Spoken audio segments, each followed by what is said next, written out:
Bwana Yesu asifiwe. Nachukua hii fursa kukusalimia katika jina la Yesu Kristo. Kwa majina naitwa Felix Lusava Nale.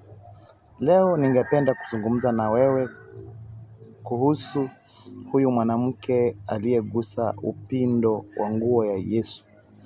Tukisoma katika kitabu cha Marko 5:27 hadi 29. Tunaambiwa ya kwamba kuna huyu mwanamke ambaye alitokwa na damu kwa miaka 12.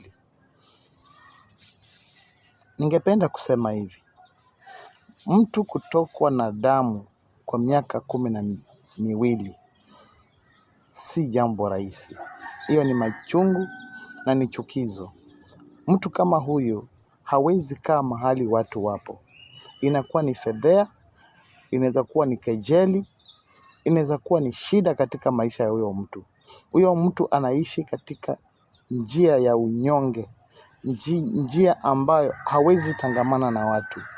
Natazama mwanamke huyu alitokwa na damu miaka 12. Huyu mwanamke aliteseka kwa hiyo miaka yote, lakini alisikia habari ya kwamba kuna mwanaume ambaye anafanya namna gani anaweza kumponya, naye ni Yesu Kristo. Alitafuta mbinu ya kuweza kumfikia Kristo, lakini ilikuwa ni vigumu sana. Chenye alifanya, alihakikisha katika moyo wake, heri tu aguse pindo lake la nguo na atapata uponyaji. Na aliamini hivyo na ikawa namna hivyo. Najaribu kusema kitu gani mpendwa? Katika maisha, umepitia katika shida nyingi. Umepitia katika masaibu mengi sana. Umeshindwa utafanya namna gani? Kama ni ndoa imekukataa, kama ni kazi imekukataa, kila jambo ambalo unalitamani katika maisha yako unapata haiendi hivyo.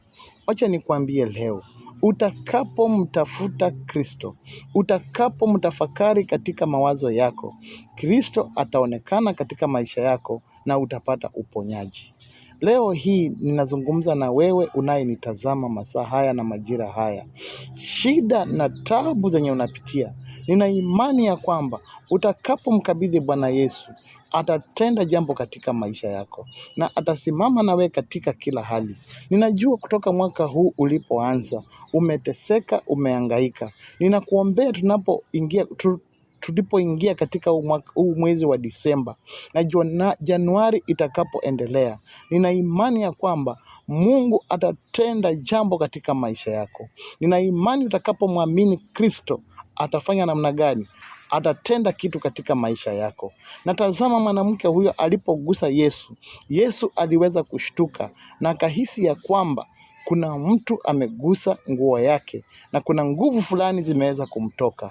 Kwa hivyo ninakusihi ndugu yangu, Kristo anakusubiri tu wewe upate kugusa pindo lake, upate kugusa hisia zake, na Kristo atatenda kitu katika maisha yako. Huo ndio ujumbe ambao nimeona siku ya leo niweze kukupatia na niweze kukutia moyo na niweze kukupatia changamoto ya kwamba utakapomtegemea Kristo, utakapomkubali Kristo katika maisha yako, atafanya jambo katika maisha yako. Usitegemee wanadamu, maana maandiko yanatuambia kwamba hamtegemeaye mwanadamu amelaaniwa. Na mimi ninakuambia usiku huu, masaa haya na majira haya, ya kwamba utakapomtegemea Bwana, utakapochukua maisha yako na kumpatia Kristo, atatenda jambo katika maisha yako. Ni hayo kwa siku hii ya leo, na Mungu akubariki na Mungu akunenee katika taabu na shida unazozipitia. Wacha Mungu akatende jambo katika maisha yako.